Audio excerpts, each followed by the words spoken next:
आज के मेहमान। अथ स्वागतम् शुभ स्वागतम् अथ स्वागतम् शुभ स्वागतम् आनन्द मङ्गल मङ्गलम् आनन्द मङ्गल मङ्गलम् हितप्रियं भारत भारतम् हितप्रियं भारत भारतम् स्वागतम् शुभ स्वागतम् अथ स्वागतम् शुभ स्वागतम्।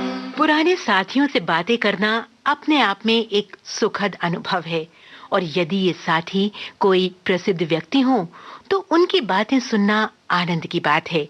और ये अनुभूति इसलिए क्योंकि ये बातों में बीते हुए जमाने की खुशबू तो महसूस होती ही है, आगे बढ़ने के लिए प्रेरणा की पगडंडी भी दिखाई देती है। तो आइए आज ऐसे ही एक अनुभव से गुजरें और विविध भारती के एक बहुत पुराने साथी की बातें सुने। ये बातें करने के लिए लोकेंद्र शर्मा दिल्ली गए और वहीं उनके निवास पर ही बातों की रिकॉर्डिंग हुई सितंबर सन 2003 में। तो आइए सुने ये बातें। पंडित सत्येंद्र शरत एक बहुमुखी व्यक्तित्व, कहानी, नाटक, उपन्यास और फिल्म यानी कई विधाओं के लेखक, रेडियो नाटकों के ख्यातिनाम निर्देशक और आकाशवाणी में रेडियो नाटकों के सबसे ऊंचे पद पर पहुंचने वाले अधिकारी पंडित सत्येंद्र शरत, विविध भारती को जन्म देने और संवारने वाले दल के सदस्य अर्थात हमारे एक आदरणीय वरिष्ठ साथी। इस समय मैं इसी प्रतिभावान व्यक्तित्व के दिल्ली निवास पर उनके साथ बैठा हूं और उनसे बातें करने, उनकी बातें सुनने और उनके अनुभवों से विविध भारती के श्रोताओं को अवगत कराने के उद्देश्य से मैं दिल्ली आया हूं। तो सत्येंद्र जी, सबसे पहले तो आपके ही घर में विविध भारती के माइक्रोफोन पर मैं आपका स्वागत करता हूं। धन्यवाद। अब बातचीत की शुरुआत करें और ये करें आपकी शुरुआत से। आपने बड़ी मुझे मुश्किल में डाल दिया। कारण ये कि अपने बारे में तो बताने के लिए इतना कुछ है तो वो इतना ज़्यादा हो जाएगा कि उसको आपको संभालना बड़ा मुश्किल हो जाएगा। अब शुरुआत में कहाँ से करूँ? शुरुआत तो वैसे मनुष्य की जन्म से ही होती है। मैं भी अपने जन्म से ही शुरुआत करूँगा। भाई, मेरा जन्म 10 अप्रैल 1929 को हुआ था। अमरावती मध्य प्रदेश में, उस वक्त वो विदर्भ में था, वो इधर कहलाता था क्योंकि मेरे पिताजी वहाँ पे गवर्नमेंट मोहम्मदन हाई स्कूल में मैथमेटिक्स के टीचर थे। तो उस समय मराठी जो थी वो दूसरी भाषा थी, तो उर्दू और मराठी। तो आरंभ में मेरी जो शिक्षा दीक्षा हुई वो उर्दू में और मराठी में हुई, लेकिन घर में क्योंकि हिंदी का वातावरण था तो इसलिए घर में हम लोग हिंदी पढ़ते थे और उर्दू मराठी भी उतनी सरलता के साथ बोलते पढ़ते इस्तेमाल करते थे। ये भी था कि मेरे माताजी पिताजी को पढ़ने लिखने का बहुत ज़्यादा शौक़ था। तो हमारे घर में उस समय की जितनी प्रसिद्ध साहित्यिक पत्रिकाएं थीं, जैसे चांद, सरस्वती, सुधा, फिर प्रेमचंद जी का हंस, इनकी रूपनारायण पांडे जी की संपादित माधुरी, और सरस्वती मेरे ख्याल उस वक्त तक पंडित महावीर प्रसाद द्विवेदी ही संपादित करते थे। इतनी सारी पत्रिकाएं आती थी घर में, और कुछ जो घर में नहीं आती थी वो पिताजी स्कूल से ले आते थे, फिर हम लोग पढ़ के वापस कर देते थे। तो उसी समय मेरा यानी प्रेमचंद जी और जनार्दन प्रसाद झा द्विज और आनंदी प्रसाद श्रीवास्तव और चंडी प्रसाद हृदयेश, रामरख सिंह सहबल, इस तरह के नामों से मेरा परिचय बचपन में ही हो गया था। अच्छा, स्कूल में क्योंकि हम उर्दू पढ़ते थे तो नेचुरली हमें सारे जहाँ से अच्छा और ये नज़ीर अकबर आबादी का जितने सुकून है सब में है यही सुकून दुरुस्त, आबरू से रखे अल्लाह और रखे तंदुरुस्त, ये इस तरह के भी वो बताए हमें गाने, मराठी के थोड़ तुझे उपकार आई थोड़ तुझे उपकार, है ना, इस तरह के कॉस्मोपॉलिटन ने बड़ा मिला जुला सा एक घर का और बाहर का वातावरण था। ये सब रहा 1937-38 तक। इस बीच में मेरे पिताजी का ट्रांसफ़र हो गया नागपुर, और फिर हम लोग नागपुर में आ गए। तो प्राइमरी स्कूल की परीक्षा मैंने नागपुर से पास की थी। मोमिनपुरा में नागपुर में स्कूल था, वो उसका नाम था अंजुमन इस्लामिया स्कूल। वहाँ से मैंने प्राइमरी की परीक्षा पास की। उसके बाद सीधा मेरे एडमिशन जो था पिताजी ने हिंदी भाषी संघ हाई स्कूल में करवाया। ये हिंदी भाषी संघ से आप हिंदी से हिंदी मत समझिए, हिंदी से उनका अभिप्राय था हिंदुस्तान के लोग रहने वाले।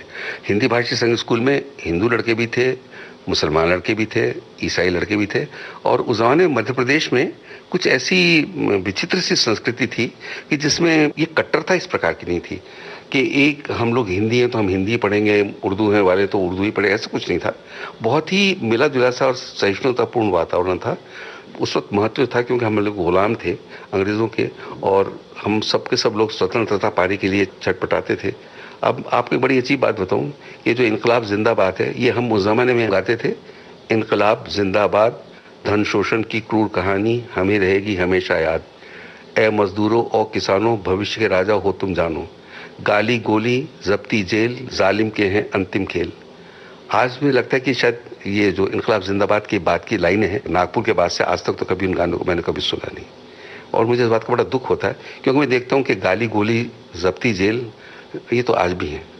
और ये इसी प्रकार मैं देखता हूँ कि ए मजदूरों और किसानों, भविष्य के राजा हो तुम जानो। पता नहीं कौन सा भविष्य है और वो भविष्य कब आएगा, लेकिन उस समय ये बीज हमारे अंदर बो दिए गए थे। उस जमाने में आपको जान के आश्चर्य हुआ कि हम लोगों से भी कहा जाता था कि जाड़ों के दिनों में सुबह उठ के प्रभात फेरी लगाइए, और ये नारा लगाया जाता था, पढ़ो पढ़ाओ स्वराज पाओ, पढ़ो पढ़ाओ स्वराज पाओ। इस तरह की भावना थी। साथ साथ लोगेन जी, हालांकि नागपुर उस समय मध्य प्रदेश की राजधानी था। मध्य प्रदेश के जो थे मुख्यमंत्री A.G. खेर, वो नागपुर में ही रहते थे। नागपुर में ही क्रिकेट के मशहूर खिलाड़ी कनकैया नायडू भी वहीं नागपुर में ही रहते थे। परंतु उसके बावजूद नागपुर जो था एक तरह का छोटा ही शहर था। रंगमंच अगर कहीं उधर सिटी में कहीं हो तो मुझे याद नहीं है, होते हुए तो हम मराठी के नाटक ज़्यादा होते थे, तो इसलिए नागपुर में सिनेमा बहुत ज़्यादा प्रचलित था। उस समय ये संभव नहीं था कि घर में बच्चों को छोड़ करके माता पिता सिनेमा देखने चले जाएं, तो इसलिए होता था कि पूरा तांगा किया आता था, और उसमें माताजी, पिताजी, मैं, मेरे छोटे भाई बहन, तो वो सिनेमा के बीच जो हैं वो वहीं से पढ़े। मुझे अच्छी तरह याद है कि जो पहली टॉकी फिल्म थी जो आलम आरा, इसको देखने के लिए जब हम गए तो वहाँ वो मशीन ख़राब हो गई, इसलिए वो हम बिना फिल्म देखे ही चले आए। उस ज़माने की जो मुझे फिल्में याद है जो मैंने देखी नागपुर में, नरसिंह टॉकीज़ में मैंने देखी थी प्रभात की अमृत मंथन, जिसमें चंद्रमोहन वाटल का आंख आती थी, जो राजगुरु बने हुए थे, चंडी की इच्छा कह करके वो बोला करते थे। और अमर ज्योति देखी थी जिसमें शांता आप्टे और बी नांद्रेकर, दुर्गाबाई खोटे थे, जो समुद्री डाकू होते ना, उनके ऊपर फिल्म बनी थी। उसमें गाना बड़ा अच्छा था अमर ज्योति का, मैं आपको बताना चाहता हूँ कि वो गाना मुझे आज भी लगता है जैसे आज की स्थिति के बारे में पहले कह दिया गया था। वो शांता आप्टे जो है वो गाना गाती है, सुनो सुनो हे बन के प्राणी, आज बनी हूँ तुम्हारी रानी। उसके बाद उसकी जो चुंदरी है जो किसी कटीली झाड़ी में फंस गई है, तो इसलिए वो कहती है, तुम कुंज बड़ी मस्तानी, बन जाना रानी की नानी। उसके बाद जाके पत्थर बैठ जाती है और तो वो कहती है, पत्थर तुम मंत्री बनना, राजकाज में बाधा देना। देखिए 1937 की बात बता रहा हूँ आपको, मुझे आज तक याद है। बहुत ही अच्छा गाना है, क्योंकि उस जमाने में प्लेबैक सिंगर तो होते नहीं थे। अधिकांश जो अभिनेता अभिनेत्री होते थे अपने आप ही गाते थे, और उनमें शांता आप्टे जो थी वो अभिनेत्री बाद में बनी, लेकिन उससे पहले वो गायिका के रूप में ही प्रसिद्ध थी। उनको गायिका के रूप में ही इस्तेमाल किया जाता था, और ऐसी ही उनको भूमिकाएं दी जाती थी जिनमें उनके गाने अधिक हों। तो गाना ज़रूर आप सुनाइए, बहुत अच्छा लगेगा और बहुत उसका पर्याप्त मनोरंजन भी होगा।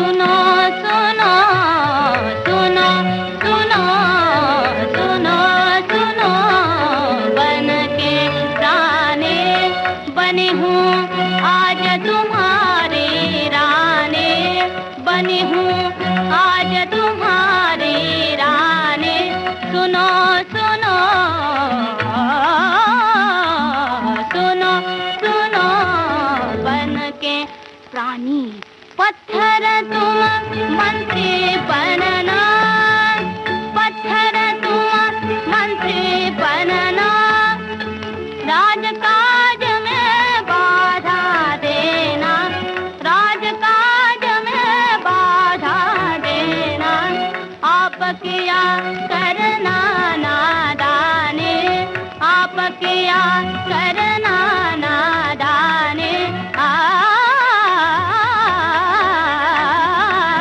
सुनो सुनो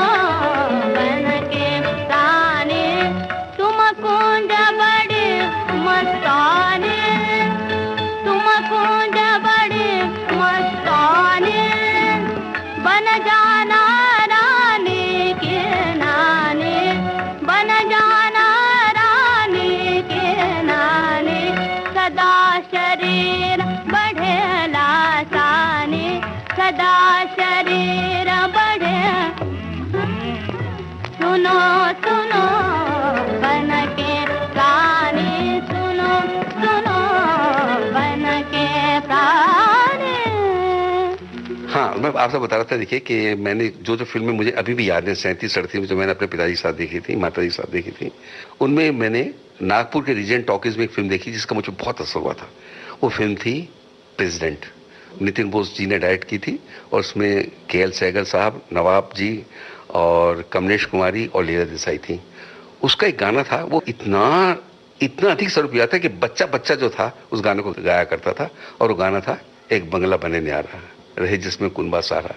तो मुझे वो गाना इसलिए पसंद था कि एक तो उसके शब्द बहुत अच्छे थे, दूसरी बात ये थी कि उसमें एक फैमिली, मतलब इसे कहते हैं जो इंस्टीट्यूशन ऑफ फैमिली है, परिवार का एक इकट्ठा रहने वाली बात है, वो उसमें गाने में थी, उस समावेश की गई थी। रहे कुनबा जिसमें सारा, आज कहाँ है, आज तुम सोचते हैं मैं अलग तुम अलग, रहे कुनबा जिसमें सारा, कितनी अच्छी बात थी।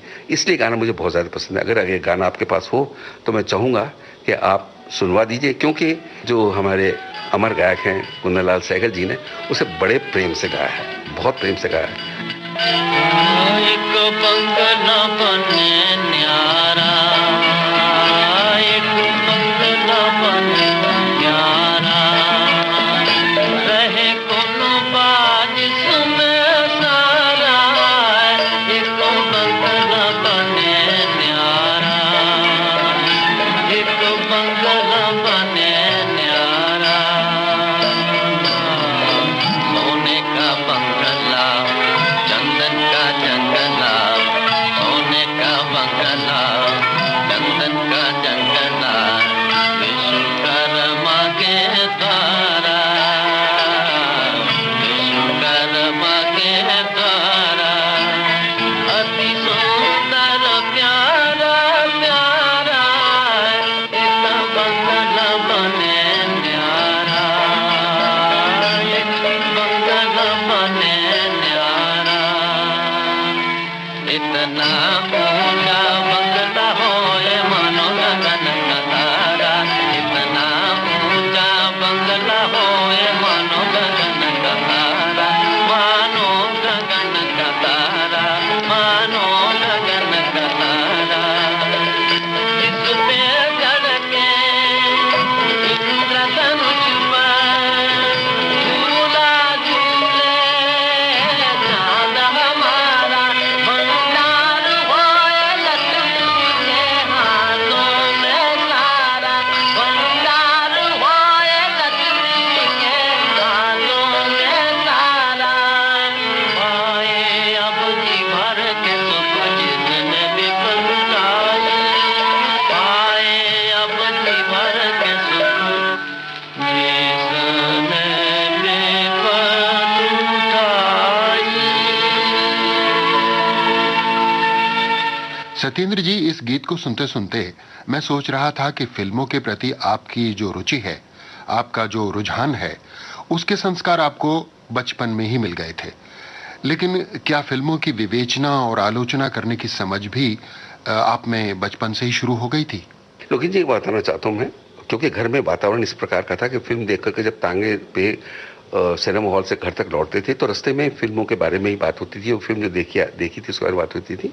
तो उसके अलावा बचपन में आप जो कुछ देखते हैं और आप संवेदनशील हैं और आप केवल मनोरंजन के लिए ही कोई चीज़ नहीं देखते या पढ़ते हैं, वो हमेशा आपके जीवन में बराबर बनी रहती है। तो साहित्य से और फिल्मों से, दोनों से जो मुझे अनुराग मेरे मन में पैदा हुआ, उसका मुख्य श्रेय मैं अपने माताजी पिताजी को ही देना चाहूँगा। आपकी जो संवेदनशीलता है, जो आपके भीतर का कलाकार है, उसे भविष्य में साहित्य और फिल्मों से जोड़ना है, शायद इसी बात की तैयारी उस समय के हालात कर रहे थे। लेकिन सत्येंद्र जी, मेरी मान्यता है कि कोई भी रचनाकार संघर्ष की भट्टी में तपे बिना निखार नहीं पा सकता, और आपने भी निश्चय ही मुसीबतों और कठिनाइयों के कई पर्वत पार किए होंगे। एक बहुत ही शांत झील में एक जीवन नौका जब चली जा रही हो, अचानक बड़ी जोर का तूफान आया है और नाव उलट गई है, कुछ लोग डूब गए हैं, कुछ बच गए हैं। ऐसी स्थिति जब आती है तो उसमें आदमी जो है हतप्रभ भी हो जाता है, उसकी समझ में नहीं आता कि सब क्या हो गया है। ऐसे ही कुछ हुआ कि 1938 में मेरे पिताजी ने स्वयं अपने आप को समाप्त कर लिया।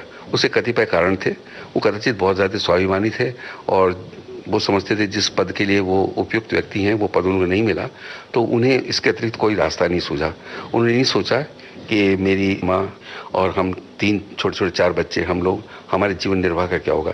लेकिन उस घटना से ये हुआ लोकेन जी कि हमारी जीवन धारा ही बदल गई। नागपुर से हमें उठा करके सीधे देहरादून, जो हमारा पैतृक निवास स्थान है, पैतृक गांव का घर है भगवानपुर, वहाँ हमें लाकर पटक दिया गया। अब ऐसी स्थिति को आप कह लीजिए कि ये भी मेरे लिखने पढ़ने के प्रति जो मेरे मन में एक रुचि जागी, उसके लिए कहीं सहायक सिद्ध हुई। पर उस समय मैं पूर्ण रूप से हिल गया था और कुछ दिनों तक तो मुझे बिल्कुल ऐसा लगता था जैसे मैं सपने में उठ रहा हूँ, सपने में चल रहा हूँ, सपने में बात कर रहा हूँ, क्योंकि कहाँ नागपुर और कहाँ भगवानपुर, जो देहरादून शहर से भी 10 किलोमीटर, और पहाड़ी गांव, और कहाँ वो जीवन की सारी सुविधाएं, नौकर, सब कुछ, और कहाँ गांव में के पानी भी खुद उठा ढो करके लाना पड़ता था। उस वक्त जो था, अगर मैं कहूँ तो उस मनस्थिति को मैं अगर स्मरण करूँ, मैं चाहूँगा कि अगर ये गाना आप सुना सकें, दुनिया बनाने वाले, क्योंकि मुझे लगता है, मुझे समझ नहीं आता था कि ये हो क्या रहा है। अगर ये गाना आपके पास उपलब्ध है तो इस गाने का सोचें। दुनिया बनाने वाले क्या तेरे मन में समाई, काहे को दुनिया बनाई तूने, काहे को दुनिया बनाई।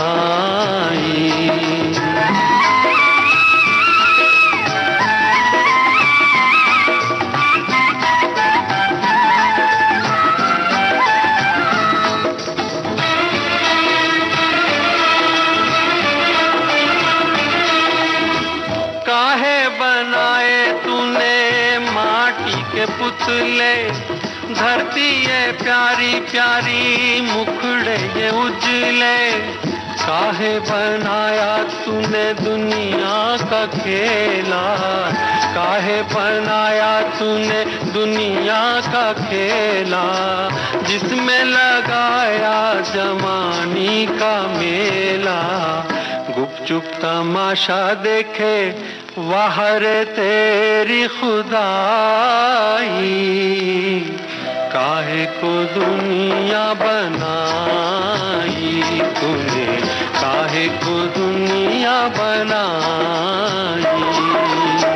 दुनिया बनाने वाले क्या तेरे मन में समाई, काहे को दुनिया बनाई तूने, काहे को दुनिया बनाई। सत्येंद्र जी, जहां तक मेरी जानकारी है, आप अपने माता पिता की पहली संतान हैं। यानी पिताजी के देहांत के बाद, हालांकि उम्र में आप बहुत छोटे थे, लेकिन छोटी आयु में ही आप घर के सबसे बड़े बन गए। और जब परिवार नागपुर से देहरादून आ गया तो छोटे भाइयों और माँ के भरण पोषण की जिम्मेदारी भी आपके नन्हे कंधों पर आ गई होगी। नहीं, ऐसा नहीं था लोकेन जी। मेरे पिताजी का कुछ बीमा था, गांव में कुछ ज़मीन थी, उसमें हमारा भी हिस्सा था, क्योंकि उन दिनों एक सम्मिलित परिवार था, तो इसलिए उसमें हमारे दोनों चाचा, हमारी दोनों चाचियाँ और उनके बच्चे और हम लोग, मेरे भाई बहन, हम लोग सब मिल गए। क्योंकि भगवानपुर में पढ़ने की व्यवस्था नहीं थी, इसलिए मुझे पढ़ने के लिए देहरादून में भेज दिया गया, जहाँ अपनी बड़ी मौसी के साथ रहने लगा। मेरी माताजी और मेरे जो छोटे भाई बहन थे वो वहीं भगवानपुर में ही रहने लगे। जो भी थोड़ा बहुत जो पिताजी के इंश्योरेंस से, बीमे से पैसा मिला था, उससे हम लोग को थोड़ा बहुत जीवन निर्वाह हो जाता था। और उस समय लोकेन जी अजीब मतलब वो था कि अगर आप बुआ के यहाँ रह रहे हैं या मौसी के यहाँ रह रहे हैं, तो जैसे मौसी बुआ के लड़के रहते हैं उसी तरह से आप भी रहें उनके साथ। उसके लिए ये नहीं कि उनको कुछ अतिरिक्त पैसा देना पड़ेगा या वो कुछ उसका अधिक इंतजाम करे। छोटे भाई बहने एक मतलब सो गए, भाई चलो ठीक है, एक दरी बिछा ली, वहाँ पे तीनों भाई, चारों भाई, अब मौसी के बच्चे भी, हम भी सो गए। इस तरह से चलता था। तो कोई ऐसे, हाँ, स्कूल की फीस होती थी, वो बड़ी मामूली होती थी, तो कोई ऐसी दिक्कत नहीं होती थी। दिक्कत तब आई जब मेरी माताजी को क्षय रोग हो गया। उस क्षय रोग के कारण हमारे पास जितना भी जो कुछ भी माताजी की जमा पूंजी थी वो धीरे धीरे निचुड़ने लगी, क्योंकि उस समय क्षय रोग था, वो लाइलाज मानी जाती थी। हकीमों का भी इलाज हो गया, वैद्यों का भी इलाज हो गया, स्वर्ण भस्म भी खिला दी गई। उन दोनों ये स्ट्रेप्टोमाइसिन नहीं आया था, कैल्शियम के इंजेक्शन भी लग गए, लंग भी पंक्चर हो गया, भुआली भी भेज दी गई, सब कुछ कर दिया गया, लेकिन माताजी बची नहीं। तो असली जो जीवन संघर्ष था वो 38 से 40 के बीच में, फरवरी 40 में मेरी माताजी की मृत्यु हुई। पिताजी की हुई थी जून 1938 में, 24 जून 1938 को। लेकिन ये था कि मेरी माताजी ने मुझसे कहा था कि देख, ऐसा है कि अब अपने पिताजी की तू ही है। बस एक ही छोटी सी बात उन्होंने कही थी, तो मुझे लग गया था कि मुझे कुछ करना है। वो क्या कुछ है वो मुझे नहीं मालूम, आज तक भी नहीं मालूम कि वो कुछ क्या था। लेकिन मुझे सिर्फ एक बात ध्यान में आती थी कि मुझे पढ़ना है। और कहीं ना कहीं ये था कि शायद उसके पीछे गांव के लोग, रिश्तेदार ये बात जरूर कहते थे कि देख, तेरे पिताजी जो थे वो BALT थे, हमारे गांव के पहले BLT थे, तो तुझे कम से कम MA जरूर होना है। तो मुझे बस एक ये वो लगती थी कि MA जरूर करना है।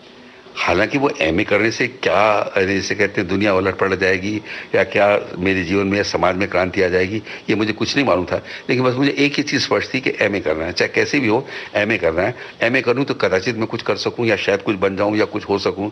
हालांकि उस वक्त मुख्य उद्देश्य यही था, बचपन में तो यही था जैसे सबका होता है, क्योंकि नागपुर से देहरादून कई बार आना जाना पड़ता था 2 साल में, 1 साल में। तो कई बार ड्राइवर बहुत अट्रैक्ट करता था, लगता था कि ड्राइवर जो है कितनी बड़ी चीज़ है, इतनी बड़ी गाड़ी को ले जाता है, जीवन हम भी ड्राइवर बनेंगे। फिर पता नहीं ड्राइवर जो है वो तो गार्ड की सीटी पे चलता है, गार्ड की झंडियों पे चलता है, गार्ड की रोशनी दिखाने पे चलता है, तो अगर जीवन में गार्ड बनना है तो कहीं ना कहीं एक भावना जरूर थी जिसके पीछे आप कह सकते हैं कि ये आप अधिकार जमाने के, दूसरों पर रौब काटने की आपके अंदर प्रवृत्ति शुरू से थी। चलिए होगी, पर अगर ये थी भी तो बहुत ही अनकॉन्शियसली थी, ये जाहिरा रूप से नहीं थी, पर ये थी कि कुछ ऐसा बनना चाहिए कि जो आपके इशारे पे वो थोड़ा बहुत कुछ हरकत कहीं होनी चाहिए जीवन में। तो एक महत्वपूर्ण बात लोकेन जी जो मेरे जीवन में हुई, उसको मैं बताना, आपको अवश्य बताना चाहूँगा।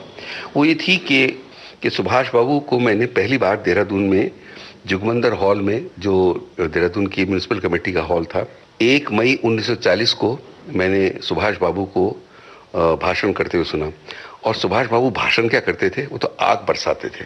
उन्होंने कहा आज़ादी का मतलब ये नहीं कि आप आज़ाद हो गए तो हर तरह से आज़ाद हो गए, नहीं, आपको अनुशासन में रह के आज़ाद होना है और अपने को एक बड़ा स्वतंत्र और महत्वपूर्ण राष्ट्र बनाना है। तो उसके लिए प्रत्येक व्यक्ति की जिम्मेदारी हो जाती है, और जिम्मेदारी ऐसे होती है कि उसे अपने आप को सिद्ध करना पड़ेगा कि वो आज़ाद देश का नागरिक है।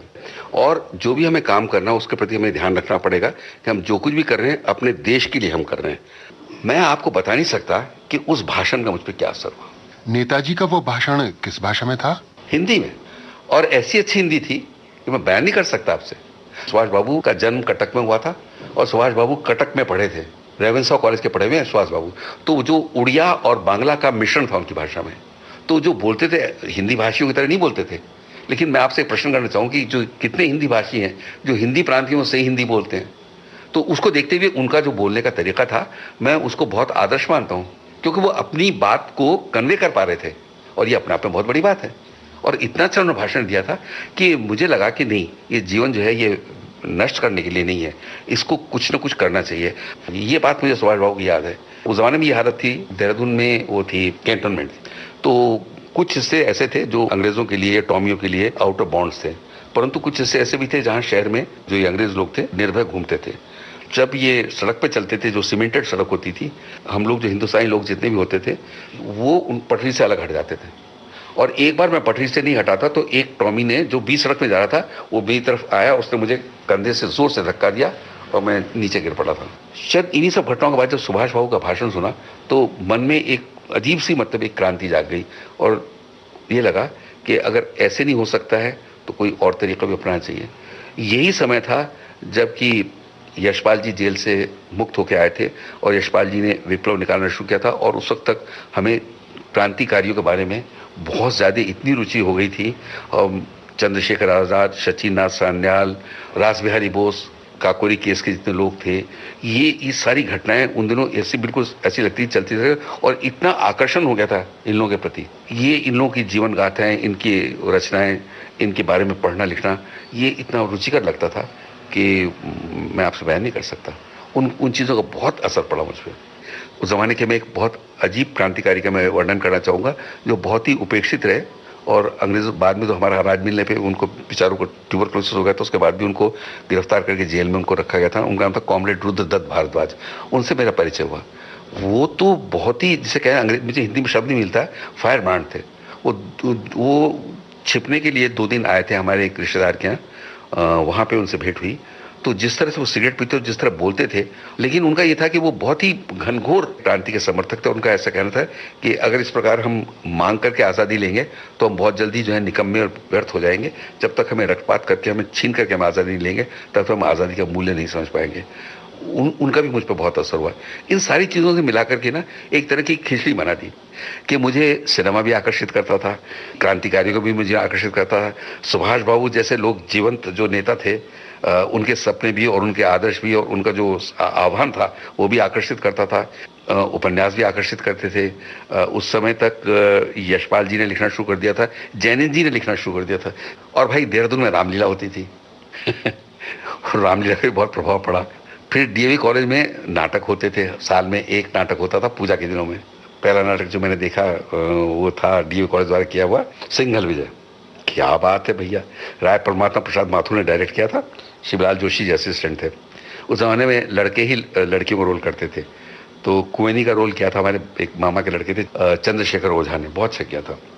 तो वो देखा, उसके बाद अगले साल शाहजहां देखा, उसके बाद सुदर्शन जी का अंजना देखा, और उससे चौथे साल दुर्गादास देखा, जिसपे भयानक, यानी देहरादून में पहली बार देखा कि ऐसे कत्लेआम भी हो सकता था, कि ऐसे कैसे दिखा सकते हैं। गुलनार बेगम जो है वो दुर्गादास से प्रेम कर लगती। गुलनार तो मिस्ट्रेस थी औरंगजेब की। तो इन सब चीज़ों का बड़ा मिला जुला असर पड़ा। फिर उन दिनों देहरादून में फुटबॉल के 3 टूर्नामेंट होते थे, तो वो भी एक मन में जागा कि खिलाड़ी भी बनना चाहिए। कोई टूर्नामेंट में कोई मैच हो, शाम को मैच देखने पहुंच गए। दर्शन लाल फुटबॉल टूर्नामेंट देखा, महन टूर्नामेंट देखा, बंगाली टूर्नामेंट देखा। ये कौन है, मेरठ हेडक्वार्टर्स की टीम है, अंग्रेज़ों की टीम है। उन दिनों ये युद्ध चल रहा था, क्लेमेंट टाउन में अमेरिकन लोग आए थे, ये अमेरिकन की टीम है। ये हमारी क्या कहते हैं देहरा यंग्स है, ये डीएवी कॉलेज की टीम है। और ये जो सबसे ज़्यादा मैच जीत के ले जाया करती थी वो थी heroes club Ambala, Ambala heroes कहलाते थे उनको। उनका मैच देखा, नाम जानने लगे थे प्लेयर्स के, ये खिलाड़ी हैं, ये बहुत लच्छी, बहुत अच्छा गोलकीपर है, सदानंद बहुत अच्छा स्कोरर है, मार्क बहुत अच्छा स्कोरर है। मार्क को बॉल मिल जाए डी के पास कहीं आगे जाके तो श्योर हिट है। ये हॉकी भी बहुत अच्छी खेलता है, फुटबॉल अच्छा खेलता है। हॉकी में अजहर आलम बहुत अच्छे खिलाड़ी थे जो बाद में पाकिस्तान चले गए, तो अजहर आलम बनने का भी ख्वाब था, सदानंद शर्मा बनने का भी ख्वाब था, और लच्छी गोलकीपर बनने का भी ख्वाब था। मैं आपसे बता रहा हूँ कि उस वक्त जो मेरी स्थिति थी कि जैसे मेले में ना कोई बच्चा खो जाए, और मुझे समझ में नहीं आ रहा था कि किस दिशा में जाऊँ। ये मेरे जीवन का अध्याय रहा 1945 तक, जब मैंने इंटरमीडिएट पास किया। और अब मुझे लगा कि अब मुझे, क्योंकि देहरादून में यूनिवर्सिटी की शिक्षा नहीं थी, तो मुझे निर्णय करना पड़ा कि मुझे पढ़ने के लिए आगे जाना है। और कैसे मैंने अपने घर वालों को राज़ी किया कि मुझे पढ़ने के लिए इलाहाबाद भेजें, वो अलग कहानी है। सत्येंद्र जी, कहानी का बाकी हिस्सा हम सुने। इसके पहले बातचीत के इस मोड़ पर अपने सुनने वालों को आप कोई गीत नहीं सुनवाना चाहेंगे? ज़रूर भाई। बात ये, मैं बहुत अरमानों के साथ इलाहाबाद गया था, ये सोच करके कि अब मैं आगे विद्या ग्रहण करने जा रहा हूँ और इलाहाबाद यूनिवर्सिटी में जा रहा हूँ जिसका बहुत बड़ा नाम है। तो जितने दिल में अरमान लेकर के मैं गया था इलाहाबाद में, तो उसकी प्रतिध्वनि आपको कदाचित इसमें मिले जो फिल्म अनहोनी में है, और जिसे मेरे ही नाम राशि श्री सत्येंद्र रथैया ने लिखा था। कदाचित इलाहाबाद में इसी हसरत को लेके गया था कि कोई वहाँ पे व्यक्ति जो है मुझे या मेरे अंदर के व्यक्तित्व को पहचाने। मैं दिल हूँ एक अरमान भरा, तू आके मुझे पहचान जरा। मैं दिल हूँ एक अरमान भरा,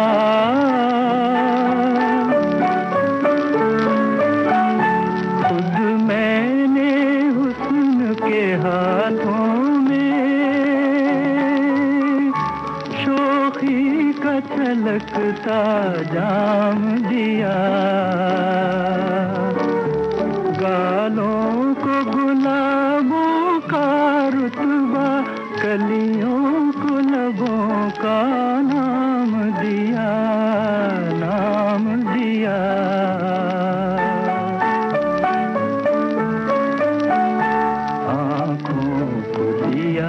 सागर गहरा,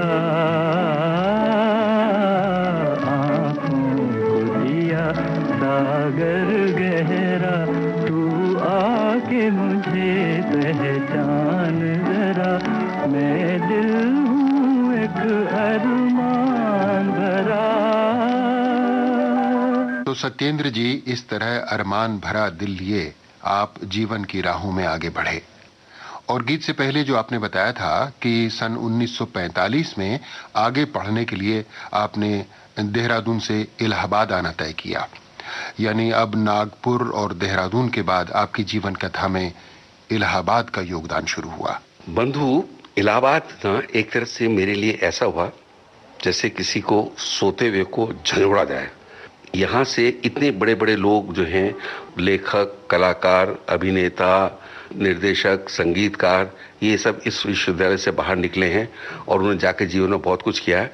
मुझे अच्छी तरह याद है, हमारे यहाँ एक ये मोटो था, go out of the university to serve your country and your countryman. हमें हिंदी पढ़ाते थे डॉक्टर राम कुमार वर्मा, डॉक्टर माता प्रसाद गुप्त, अंग्रेजी में श्री हरिवंश राय, क्योंकि वो यूनिवर्सिटी में बच्चन जी उनको कहना मना था, उन्होंने खुद मना कर रखा था, उनको मिस्टर हरिवंश राय कहना पड़ता था। वो और मिस्टर बेनी सिमलाई मिले। हिस्ट्री में हमें प्रोफेसर ईश्वरी प्रसाद जैसे अध्यापक मिले जो पढ़ाने वाले, और हमारे वाइस चांसलर थे पंडित अमरनाथ झा, जो उनका कि ये जो प्रत्याशा करते थे कि यूनिवर्सिटी का प्रत्येक विद्यार्थी जो है वो उनसे अवश्य मिले। सत्येंद्र जी, अभी थोड़ी देर पहले अपने अध्यापकों की चर्चा करते समय आपने श्री हरिवंश राय कहा, डॉक्टर हरिवंश राय बच्चन नहीं कहा। डॉक्टर तो बहरहाल उस समय तक वे नहीं बन पाए थे, क्योंकि मुझे पता है डॉक्टरेट उन्होंने उस समय के कुछ बरस बाद किया था, लेकिन बच्चन के नाम से तो कविताएं वे लिखते ही थे और मधुशाला के कारण प्रसिद्धि भी खासी पा चुके थे। लेकिन आपने बताया कि उन्हें बच्चन के नाम से संबोधित किया जाए, इस बात को वो नापसंद करते थे। ये बात कुछ समझ में नहीं आई। पर इसका एक बड़ा कारण ये था कि वो उस वक्त यूनिवर्सिटी में एक अंग्रेजों ने एक कोर्स आरंभ किया था जिसमें वो चाहते थे कि अध्यापक लोग भी जो हैं वो ऑफिसर्स ट्रेनिंग लें आर्मी की। उसका नाम था university officers training course, UOTC। तो उसमें यह था कि जो अध्यापक उसमें हिस्सा लेते थे उनको बाकायदा राइफल लेकर के राइफल चलाना, कवायद परेड करना, मार्च करना, और ये अगर अवसर पड़ जाए ऐसा तो युद्ध करने की थोड़ी बहुत तैयारी कर लेना, ये सब उनके लिए आवश्यक था। तो बच्चन जी जो थे उन्होंने वो ज्वाइन कर रखी थी। दूसरी बात ये थी कि क्योंकि वो पहले अग्रवाल विद्यालय में पढ़ाते थे और फिर वहाँ से MA करने के बाद फिर तब यूनिवर्सिटी में आए थे, तो वो ये नहीं चाहते कि उनका कवि रूप जो हो वो यूनिवर्सिटी में उनके अध्यापक रूप को छा जाए, क्योंकि उनका ऐसा ख्याल था कि लोगों का ये ख्याल है कि ये हिंदी के कवि हैं, ये अंग्रेजी क्या पढ़ाएंगे। तो उनको अपने आप को अंग्रेजियत में ही ढालना था, इसलिए क्योंकि भाई देखो उस वक्त तक बात हिंदुस्तान आज़ाद नहीं हुआ था, तो कहीं ना कहीं बू तो थी सब लोगों के दिमाग में अंग्रेज़ों की। ठीक 10 बजे घड़ी देख के वो आ जाते थे, 10 बजे वो अटेंडेंस आरंभ करते थे। अगर 10:01 पे कोई लड़का आता था और उन्होंने अटेंडेंस शुरू कर दी होती थी मिस्टर राय ने, तो वो लड़का बाहर खड़ा रहता था, उसको प्रेजेंट नहीं किया जाता था। जब अटेंडेंस खत्म हो जाती थी तब उसके बाद वो अंदर आ सकता था, और अगर लेक्चर शुरू हो गया उसके बाद कोई लड़का आता था, चाहे वो कितना ही हांफता हुआ है, पसीने से तरबतर आ जाए, लेकिन वो बाहर खड़ा रह सकता था, लेकिन क्लास में नहीं घुस सकता था। वो इतने अनुशासन प्रिय थे कि लोग उनको कहते थे कि ये अभी भी ना ऐसा लगता है किसी मिडिल स्कूल के मास्टर हैं। इतनी सख्ती तो हमने मिडिल स्कूल में देखी थी, यहाँ यूनिवर्सिटी में कोई नहीं होता ऐसा। सत्येंद्र जी, आपने बच्चन जी की क्षमा करें, हरिवंश राय जी की अनुशासन प्रियता की बात की, जिसे यूनिवर्सिटी में शायद थोड़ा नापसंदगी के साथ झेला जाता था। लेकिन ये बताइए कि वे अध्यापक कैसे थे? देखिए, वो अंग्रेजी पोइट्री पढ़ाते थे, और ये मैं आपसे बताना चाहता हूँ कि प्रोफेसर दस्तूर और LK मल्होत्रा और फिराक साहब, उसके बाद इंग्लिश पोइट्री जितनी अच्छी तरह बच्चन जी पढ़ाते थे उतनी अच्छी तरह मेरे ख्याल है कोई और अध्यापक तो मैंने देखा नहीं पढ़ाते थे। कारण ये था उसका कि उन्होंने जैसे अंग्रेजी कविता को अपने अंदर आत्मसात कर लिया था। जब वो पढ़ाते थे तो टेक्स्ट की किताब सामने नहीं रखते थे, वो उद्गार उनके हृदय से अपने आप निकलते थे। और मैं समझता हूँ कि स्वयं कवि होने के नाते वो उन कविताओं के मर्म को या कवि की उस मनस्थिति को जितनी खूबसूरती से वो समझ सकते थे, बाकी जितने अध्यापक थे वो टू द पॉइंट और जितना आवश्यक है विद्यार्थी के लिए जानना वही समझाते थे। परंतु बच्चन जी के साथ था कि वो पूरा कवि का परिवेश, कविता की भावभूमि, किस आधार पे कविता लिखी गई है, सोची गई है, और इसीलिए उनकी पढ़ाई हुई कविताएं जैसे ode to skylark, ode to a nightingale, stanzas written in dejection in Naples, ये सारी कविताएं उन्होंने इतनी सुंदरता से पढ़ाई। वर्ड्सवर्थ की बहुत सारी कविताएं उन्होंने सुनाई, my heart leaps when I see the rainbow, ये इतनी अच्छी तरह से उन्होंने समझाई कि आज तक मैं उन कविताओं को नहीं भूल सका हूँ, उनके पढ़ाने को। आपकी बातों से साफ पता चलता है सत्येंद्र जी कि आपको हरिवंश राय जी के पढ़ाने का तरीका बहुत अच्छा लगता था, और जाहिर है कि वे आपके प्रिय अध्यापक थे। क्या आप भी उनके प्रिय विद्यार्थी थे?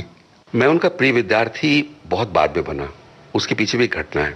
घटना इस प्रकार है कि हमारे यहाँ हिंदी विभाग हर वर्ष एक कहानी सम्मेलन किया करता था। 1945-46 में जो कहानी सम्मेलन आयोजित किया गया, उसकी अध्यक्षता के लिए मेरे सर्वप्रिय कथाकार श्री यशपाल जी को बुलाया गया।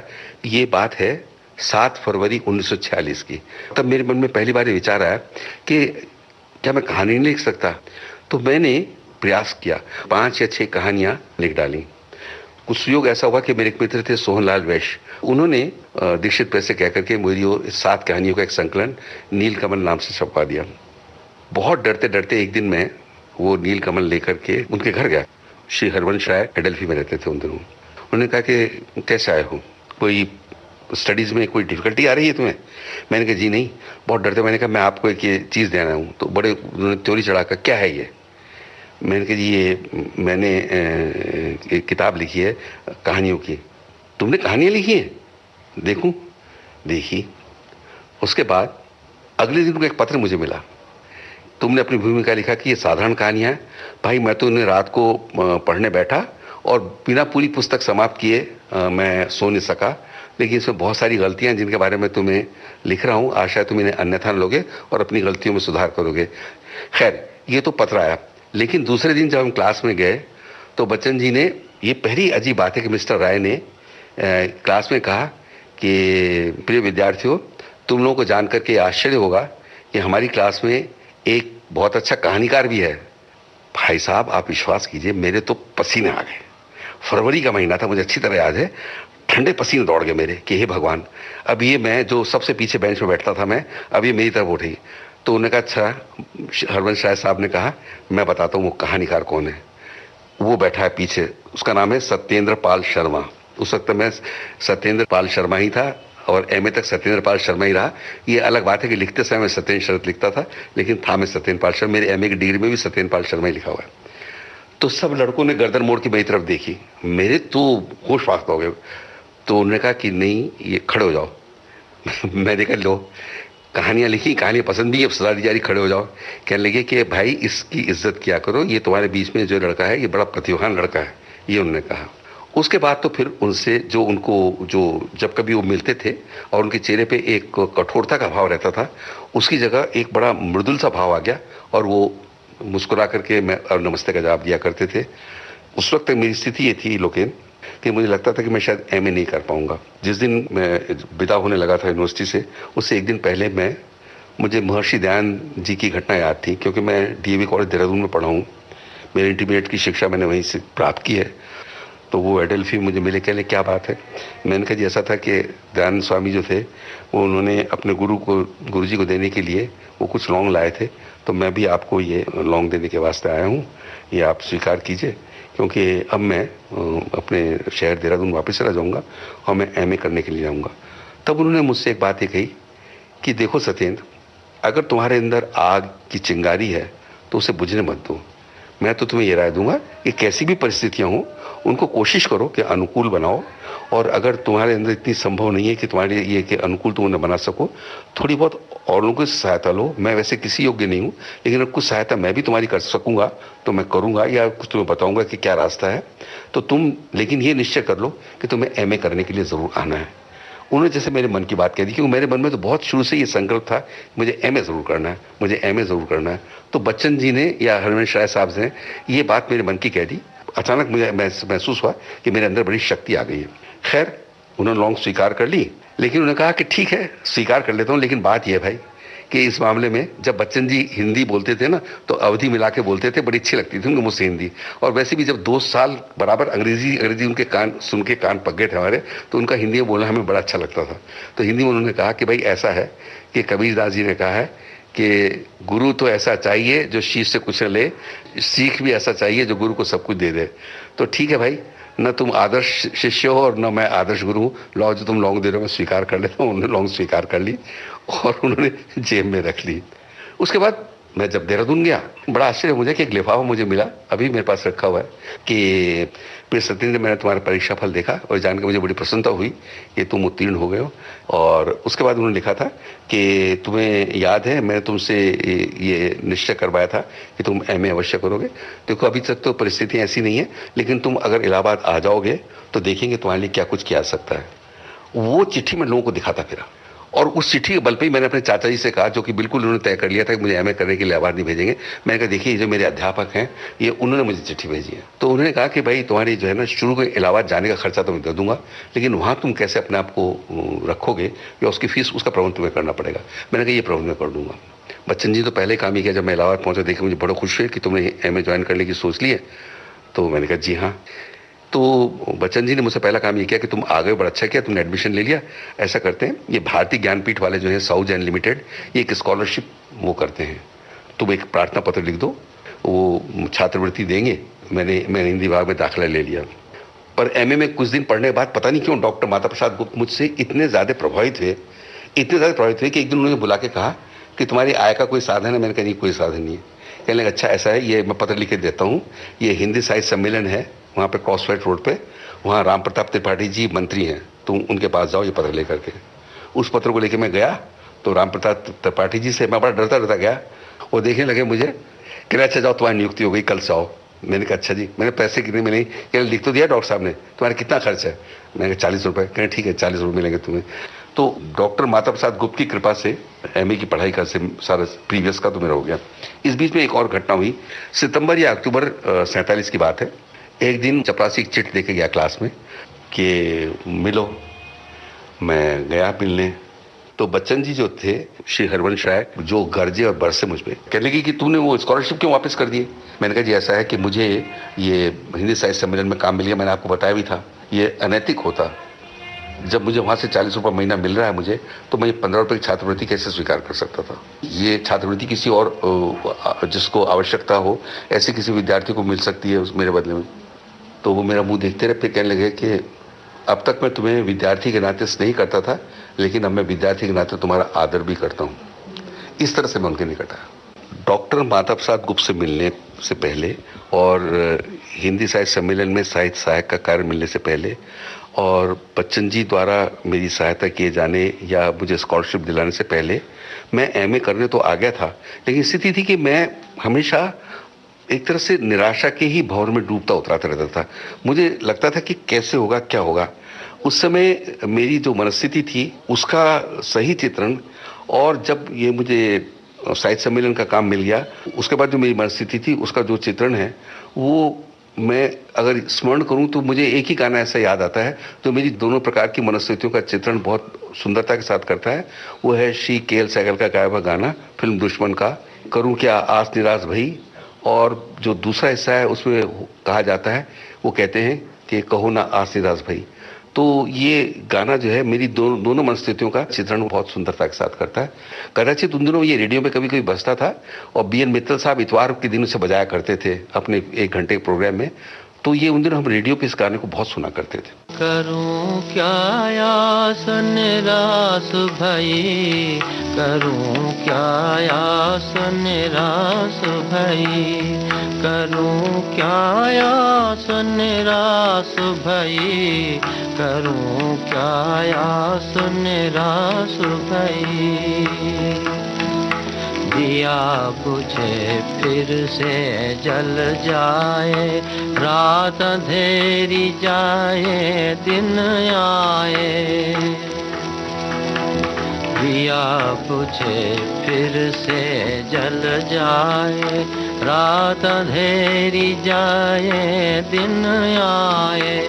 मिटती आस है जो तकियन की,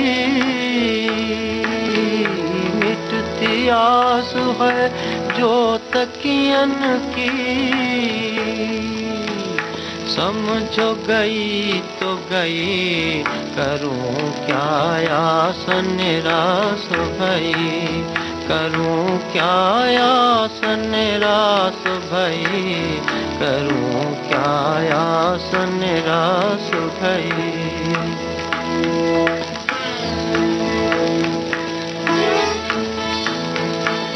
जब न किसी ने राह सुझाई, दिल से एक आवाज ये आई, जब न किसी ने राह सुझाई, दिल से एक आवाज ये आई। हिम्मत बांध सबल बढ़ आगे, रोक नहीं है कोई। हिम्मत बांध सबल बढ़ आगे, रोक नहीं है कोई। कहो ना आस निराश भई, कहो ना आस निराश भई।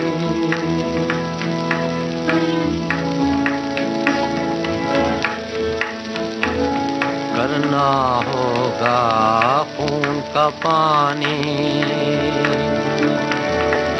देना होगी हर कुर्बानी। हिम्मत है इतनी तो समझ ले, हिम्मत है इतनी तो समझ ले, आस बंधेगी नहीं, आस बंधेगी नहीं। कहो ना आस निराश भई, कहो ना आस निराश भई, कहो ना आस निराश भई। जिस संवेदना के साथ आप अपनी जीवन गाथा सुना रहे हैं सत्येंद्र जी, उसे सुनकर आनंद तो खैर आ ही रहा है, आश्चर्य भी हो रहा है। आश्चर्य इस बात का कि आपकी याददाश्त कितनी अच्छी है, आपको एक एक बात इतनी बारीकी से और पूरे विस्तार के साथ याद है। देखिए, ये तो जो मैंने आपको कथा सुनाई, ये एमए प्रीवियस तक की थी। जब मैं एमए फाइनल करने के लिए आया तो मैंने देखा कि मेरे पास न तो साहित्य सम्मेलन का काम है और भी मेरे पास आय का कोई जरिया नहीं है। सिर्फ ये था कि मैं छिटपुट जो कहानियाँ लिखने लग गया था, उनसे तत्कालीन पत्रों जैसे सरस्वती और इलाचंद जोशी जी के संपादन में लीडर प्रेस से एक पत्र निकलने लगा था, साप्ताहिक संगम, इनमें मेरी रचनाएं छपने लगी थी। और जैसा उस जमाने का रेट था, मुझे 15 रुपये या 20 रुपये मिलते थे। इस बीच में एक मेरे जीवन में बहुत ही महत्वपूर्ण घटना हुई कि श्री सचिदानंद हिरन वात्स्यायन अज्ञे जी ने निश्चय किया कि वो इलाहाबाद में आकर रहेंगे और वहाँ से एक द्वैमासिक पत्र निकालेंगे, जो पत्र भी होगा लेकिन पुस्तक रूप में भी होगा। इस बीच में मेरी वात्स्यायन जी से एक बार बड़ी संक्षिप्त सी भेंट हुई थी, पर वो बात अलग है। ये बात है एमए प्रीवियस की। जब मैं एमए फाइनल करने गया तो मुझे पता चला कि वात्स्यायन जी आ गए हैं और हेस्टिंग्स 14 हेस्टिंग्स रोड पे, वहाँ प्रतीक का कार्यालय है, वहाँ पे रहते हैं। जब मैं वात्स्यायन जी के पास पहुँचा, मैंने धीरे से उनसे बहुत विनम्र स्वर में कहा, अगर आपको एक सहायक की आवश्यकता हो तो मैं अपनी सेवाएं आपको देने को तैयार हूं, क्योंकि मैं, एक तो मुझे आपका साथ अच्छा लगता है, दूसरी बात ये कि मैं निश्चित रूप से मानता हूं कि आपके साथ रह करके और प्रतीक काम देख करके मैं बहुत कुछ सीख सकूंगा। तीसरी बात मैंने कहा, वात्स्यायन जी मुझे कोई कहने में संकोच नहीं है, मेरी एक तरह से आर्थिक सहायता भी हो जाएगी। तो वात्स्यायन जी नहीं, ये सब बातें मत कीजिए, आपका साथ मुझे भी प्रिय लगेगा, आप काम कीजिए। लेकिन हिंदी में आज तक मैंने इतना सभ्य, सुसंस्कृत, शिष्ट, शालीन व्यक्ति, कहते हैं 100%, 1000% कल्चर्ड, मैंने आज तक नहीं देखा। वात्स्यायन जी के साथ काम करना बहुत ही सुखद अनुभव रहा।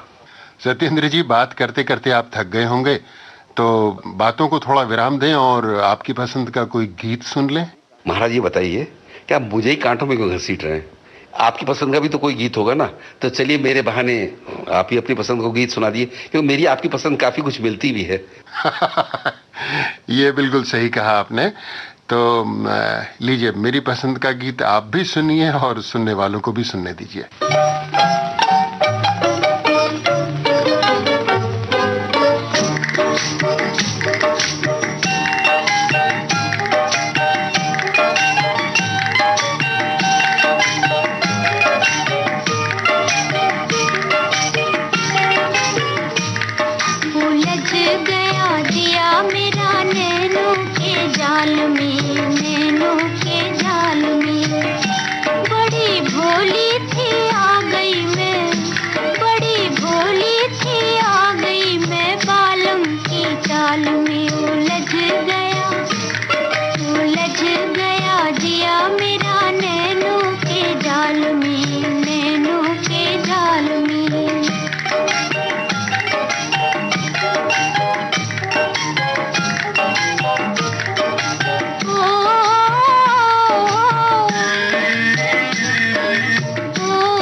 दिल ना लगाऊं, दिल ना लगाऊं। नजरों की मार भला कैसे भुलाऊं, कैसे भुलाऊं। नजरों की मार भला कैसे भुलाऊं, कैसे भुलाऊं। मैं पड़ गई हाय रमा कैसे जंजाल में, मैं पड़ गई हाय रमा कैसे जंजाल में। उलझ गया जिया मेरा नैनों के जाल में, नैनों के जाल में।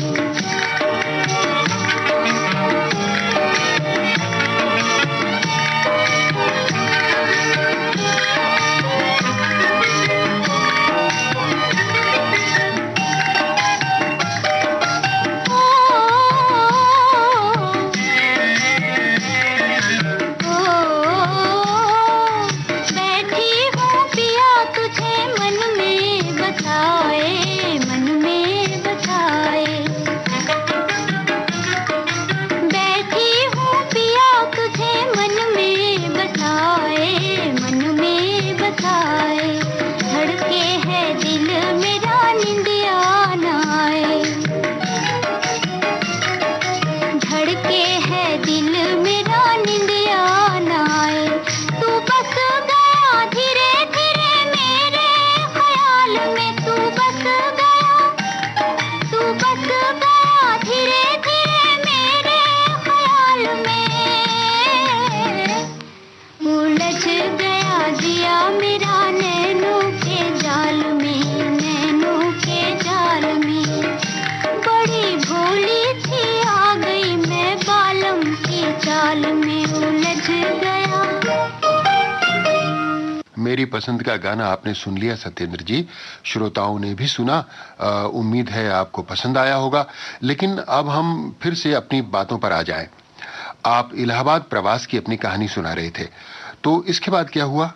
हुआ ये कि एमए करने के बाद एक तो मुझे इलाहाबाद से मोह हो गया था, दूसरे वात्स्यायन जी के साथ काम करना इतना सुखद था कि मुझे लग रहा था कि हालांकि प्रतीक बंद होने जा रहा है, लेकिन उसी समय वात्स्यायन जी को एक बहुत महत्वपूर्ण काम मिल गया। और वो काम ये था, नेहरू जी के 60 वर्ष पूरे होने पे कलकत्ते की एक समिति ने, संस्था ने नेहरू जी के अभिनंदन ग्रंथ का आयोजन किया था, जो कि नेहरू जी को उनके 60वें वर्षगांठ पे भेंट किया जाना था। दो अंग्रेजी और हिंदी दोनों में निकलना था। तो अंग्रेजी में उसके संपादक नियुक्त किए गए थे डॉक्टर लंका सुंदरम, जो यहाँ नॉर्थ प्रेस में दिल्ली में रहते थे, और हिंदी के नियुक्त किए गए थे वात्स्यायन जी। जब मैं जाने लगा और मेरे पास कोई काम नहीं था, तो वात्स्यायन जी कहने लगे, देखिए आप ये गर्मी की छुट्टियां खत्म करने के बाद आप आ जाइएगा, क्योंकि ये काम तो है ही हमारे पास, नवंबर तक तो रहेगा ये काम।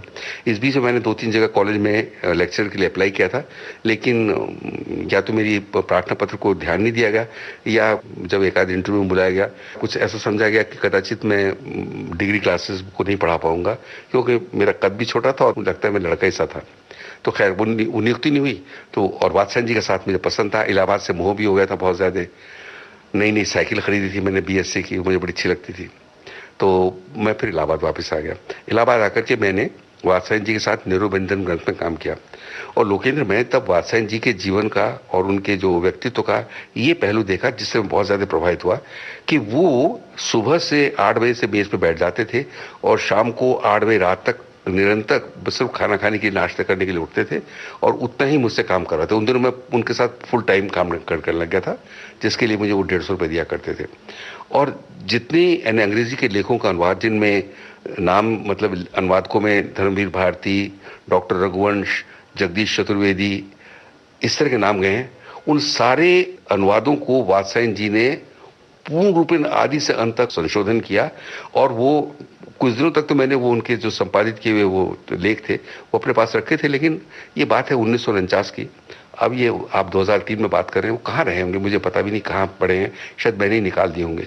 उससे पता चल जाता था कि वात्स्यायन जी कितना श्रम करते थे। इसीलिए आप देखिए कि नेहरू अभिनंदन ग्रंथ जो अंग्रेजी में निकला, उसकी तुलना में हिंदी का अभिनंदन ग्रंथ सब लोगों ने बहुत सराहा, क्योंकि उसके ऊपर वात्स्यायन जी की छाप थी। एक एक शब्द वात्स्यायन जी ने छलनी से छान करके ग्रंथ में रखा था। तो फिर ये हुआ कि वात्स्यायन जी मुझसे कहने लगे, अब आप क्या करना चाहते हैं? मैंने कहा मैं तो फिल्मों में जाना चाहता हूँ। उनका क्या करेंगे फिल्म में जाके? मैंने कहा मैं डायरेक्टर बनना चाहता हूँ। तो उनके अच्छा मैं ऐसा करता हूँ, मैं चेतन आनंद जी जो है गुरदासपुर के हैं, मैं भी गुरदासपुर का हूँ, मैं उनको एक पत्र लिखता हूँ और नरेंद्र जी को एक पत्र लिखता हूँ, वो आपके लिए व्यवस्था कर देंगे। तो वात्स्यायन जी ने एक पत्र चेतन आनंद को लिखा जिसका उन्होंने कोई उत्तर नहीं दिया। नरेंद्र जी को एक पत्र लिखा कि तो नरेंद्र जी ने उसका उत्तर दिया कि अभी समय अनुकूल नहीं है, हम हमारे साहित्यिक बंधु से कहिए कि कुछ समय इंतजार करें, उसके बाद आए। और इस प्रकार 1 वर्ष और मैं इस तरह फ्रीलांसिंग करता हुआ, जिसमें मेरी पंडित इलाचंद जोशी जी ने, देवी दयाल चतुर्वेदी मस्त ने, श्री उमेश चंद्र मिश्र जो संस्कृत संपादक थे, ज्योति प्रसाद निर्मल जी ने जो देशदूत के संपादक थे, और कल्पना हैदराबाद में श्री बद्री विशाल पित्ती जी ने, इन सब लोगों ने मेरी इतनी सहायता की, क्योंकि मैं इनके पत्र में बिना किसी संकोच के, बिना किसी रिजर्वेशन के कोई भी रचना भेज देता था, वो छप जाती थी और उसको मुझे 15 रुपये से लेकर 40 रुपये महीने तक मुझे मिल जाते थे और मैं बड़ा सुखी जीवन बिता रहा था। लेकिन फिल्म में कुछ करने की, वही मैंने बताया जिस कुछ का मैंने पहले जिक्र किया कि कुछ करने की जो प्रवृत्ति थी या अभिलाषा थी, वो मुझे अंततः बम्बई में खींच लाई और मैं 20 अक्टूबर 1950 को बम्बई में फिल्म डायरेक्टर बनने के सपना लिए हुए मैं बम्बई में बीटी पे उतर गया। तो आप 20 अक्टूबर सन 1950 को बम्बई आ गए। नया शहर, नए हालात और नए हादसे। ये बम्बई शहर हादसों का शहर है, ये बम्बई शहर हादसों का शहर है, यहाँ जिंदगी हादसों का सफर है। यहाँ रोज रोज हर मोड़ मोड़ पे होता है कोई न कोई हादसा, हादसा, हादसा, हादसा।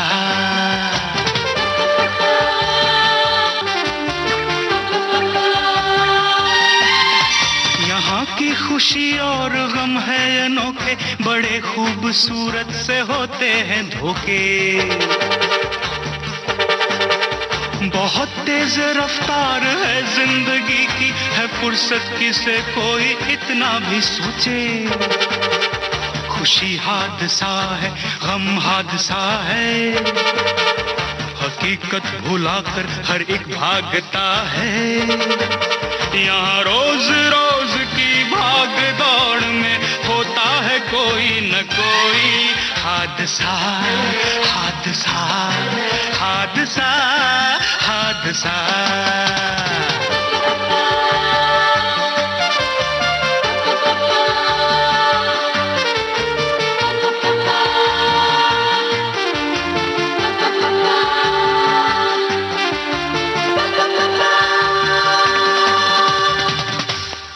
हादसों के शहर बंबई पहुंचने के बाद पंडित सत्येंद्र शरद के जीवन में क्या क्या मोड़ आए, कैसे कैसे हादसात से उन्हें रूबरू होना पड़ा और हालात की गर्दिश उन्हें कहां से कहां ले गई, ये सब जानना अभी बाकी है, यानी बातें अभी पूरी नहीं हो पाई हैं। तो अगले हफ्ते इसी कार्यक्रम में हम सुनेंगे बातों का बचा हुआ हिस्सा। हमारे मेहमान प्रोग्राम की ये रिकॉर्डिंग लोकेंद्र शर्मा ने दिल्ली जाकर पंडित सत्येंद्र शरद के निवास पर की। आकाशवाणी दिल्ली के सहयोग से की गई इस रिकॉर्डिंग में तकनीकी सहायक थे संजय गुप्ता और रिकॉर्डिंग को विविध भारती के मुंबई स्टूडियो में संपादित किया PKA नायर ने। इस कार्यक्रम के प्रस्तुतकर्ता थे लोकेंद्र शर्मा। तो अगले सप्ताह फिर मिलेंगे, तब तक नमस्कार। आज के मेहमान।